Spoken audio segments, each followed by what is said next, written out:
안녕하십니까 성도 여러분. 지난 한 주간 잘 지내셨습니까? 사랑합니다. 축복합니다. 자, 오늘 우리가 함께 은혜 받을 말씀은 마태복음 6장 9절 말씀입니다. 제가 봉독하겠습니다. 그러므로 너희는 이렇게 기도하라. 하늘에 계신 우리 아버지여, 이름이 거룩히 여김을 받으시오며.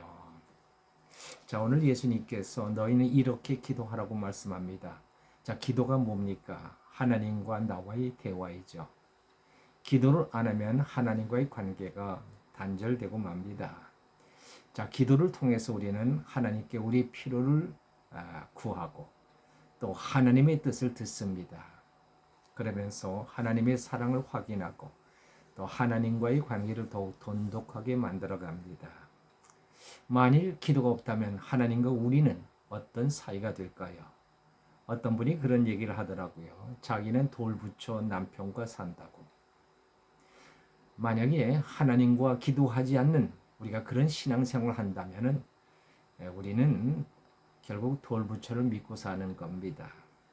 돌부처를 믿고 사는 것과 다름이 없습니다. 자, 예수님은 너희는 이렇게 기도하라고 하시면서 첫 번째 우리에게 하시는 말씀이 하나님의 이름이 거룩히 여김을 받게 해달라고 기도합니다. 자, 우리가 이 세상을 살면서 사실 하나님의 이름을 거룩하게 여겨야 하고 또 세상 가운데 우리가 그렇게 살아야 하는 것입니다. 그러나 지금 세상을 보십시오. 여러분, 우리가 다 하나님 덕분에 먹고 살고 편안하게 살고 있습니다. 그럼에도 불구하고 하나님을 영어롭게도 하지 아니하고 감사치도 않고 살아간다면 그거는 하나님을 믿고 사는 게 아니죠. 그러나 세상은 그렇지 않습니다. 하나님을 몰라봅니다. 그리고 하나님을 욕되게 하는 일이 얼마나 많이 있는지 모릅니다. 은혜를 모르는 사람들, 그리고 백망덕에다가 폐역한 그런 사람들이 얼마나 많은지 모릅니다. 자, 우리나라가 이만큼 살게 된 게 다 누구 덕입니까? 하나님 덕입니다. 이 나라 망해가는 구한말에 하나님께서 이 땅에 하나님의 종들을 보내셔서 이 나라 민족의 정신을 깨우쳐 주셨습니다.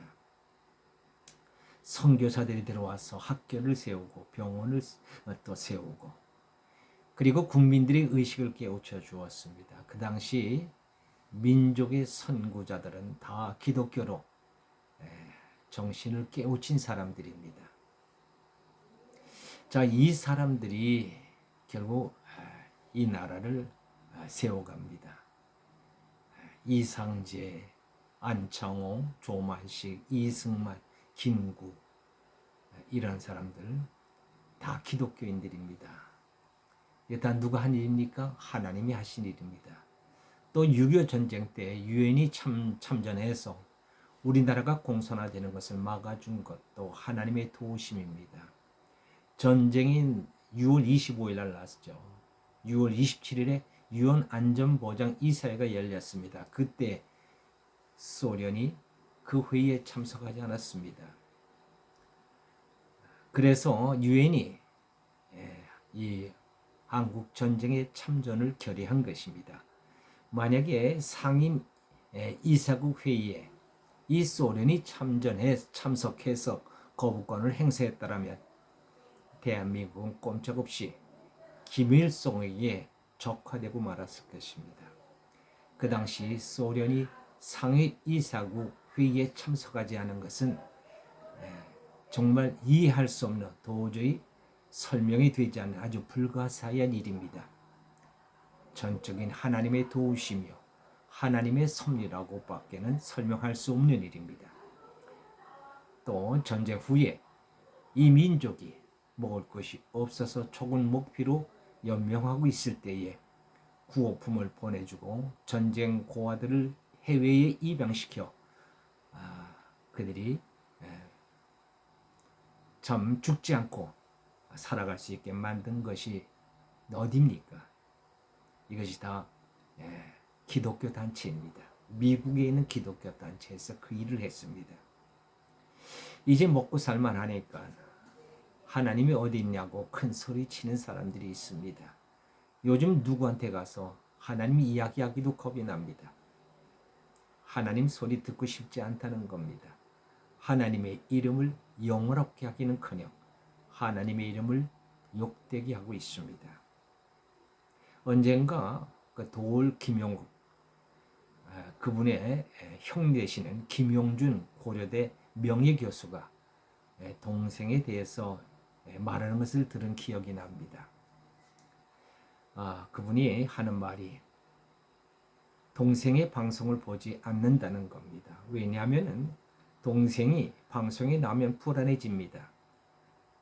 동생이 하는 말이 이 형님을 굉장히 불안하게 하는 겁니다.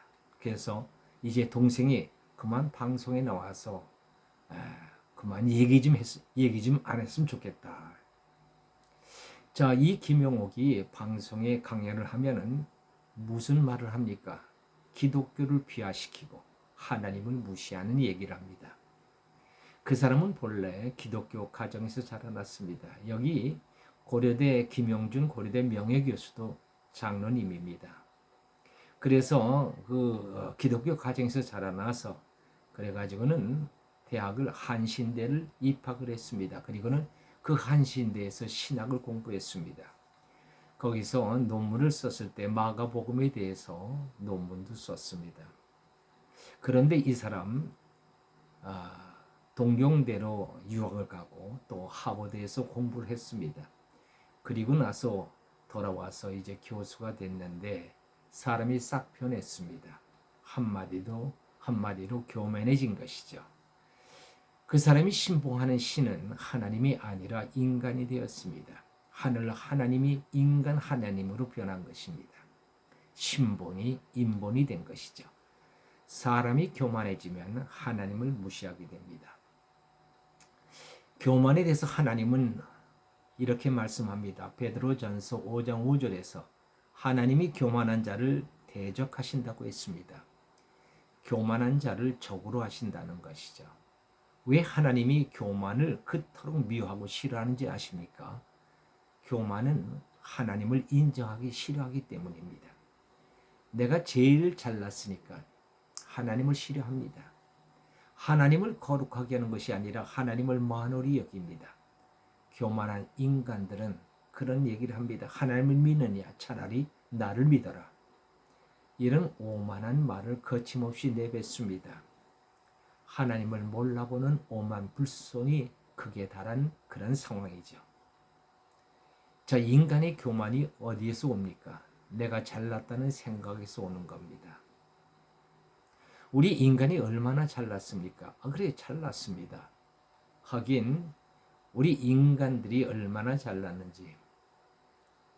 인간의 염색체 DNA 염기 서열을 풀어내서 염기 지도를 만들고 배아줄기 세포에서 복제 인간을 만들 수 있는 그런 수준에 이르렀습니다. 대단하죠.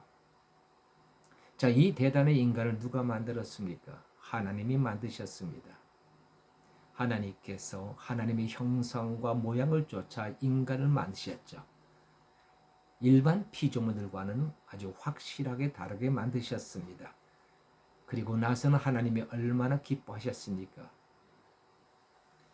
그러면 인간들이 인간을 이렇게 잘나게 만드신 하나님 앞에 감사하고 또 하나님을 경배해야지 어쩌자고 인간이 하나님보다 더 잘난 줄 알고 하나님 없다, 내가 하나님이다 그러면서 교만을 떠는지 모르겠습니다. 자식 중에도 출세한 자식들이 오히려 부모에게 더 잘 못하는 경우가 많습니다. 자기가 공부를 잘해서 또 자기가 잘나서 출세한 지 합니다. 그리고는 부모를 무시합니다. 이 자식 잘난 것이 누구 때문입니까? 다 부모 덕분 아닙니까? 그 머리 누가 줬습니까? 부모가 줬습니다. 그 환경 누가 줬습니까? 부모가 주었습니다. 그러면은 부모에게 감사할 것밖에 없습니다. 하나님이 대해서 똑같습니다. 우리 인간이 하나님 앞에 감사할 것밖에 없는 것입니다. 오늘의 나를 누가 만들어 주셨습니까?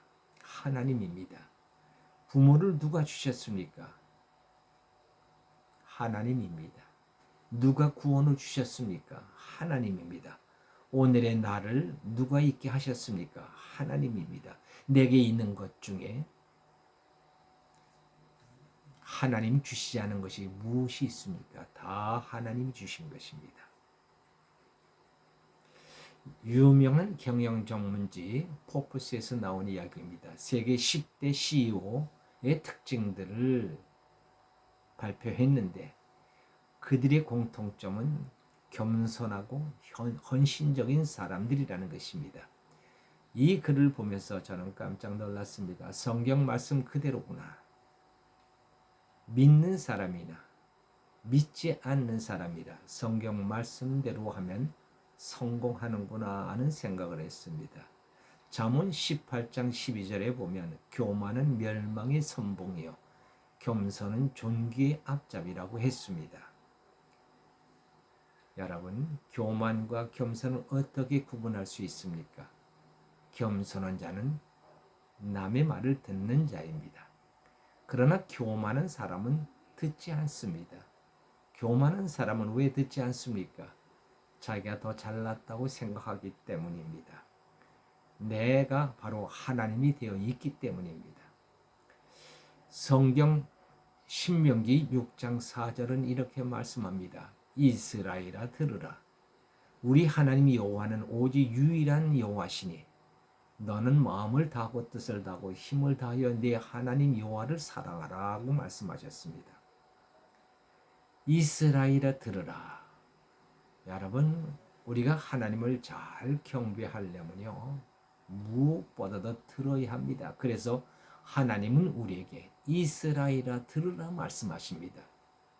들어야 비로소 우리는 하나님을 알게 되고 하나님을 믿게 되고 하나님을 경배하고 하나님 뜻대로 사는 자가 될 수 있는 것입니다. 예수님께서도 그리 말씀하셨습니다. 귀 있는 자는 들으라 하셨어요. 귀 없는 사람이 어디 있습니까? 그러나 누구를 두고 하시는 말씀입니까? 들으라는 말씀입니다. 마음이 겸손해서 듣는 자들을 향해서 귀 있는 자들은 들으라 말씀하신 겁니다. 여러분, 그렇습니다. 듣는 자만이 예수님을 믿고 천국을 소유할 수 있습니다. 누가 듣습니까? 겸손한 사람입니다. 하나님은 겸손한 자를 사랑하시고 교만한 자를 대적하신다고 했습니다. 하나님의 이름을 거룩하게 할 수 있는 사람이 누구입니까? 하나님의 말씀을 듣고 하나님의 은혜를 알고 그 은혜에 감사하는 사람입니다. 누가 그렇게 할 수 있습니까? 겸손히 하나님의 말씀을 듣고 하나님과 동행하는 사람인 줄로 믿습니다. 기도하십시다. 할렐루야. 하나님 아버지 감사합니다. 너희는 이렇게 기도하라 말씀하셨습니다. 하나님, 그렇습니다. 우리가 하나님과 늘 기도하는 삶을 살아갈 수 있게 도와주시옵소서. 우리가 하나님 앞에 우리의 사정을 아뢰는 것으로 끝나는 것이 아니라 또한 하나님의 말씀, 하나님의 뜻을 듣는 자들이 되게 하여 주옵소서. 그리하여 하나님을 알고 하나님과 동행하는 삶을 통하여 하나님의 이름을 세상 가운데 영원하게 할 수 있는 아름다운 삶을 살아갈 수 있는 자들로 축복해 주시옵소서. 감사하고 우리 주 예수 그리스도의 이름으로 기도하옵나이다. 아멘.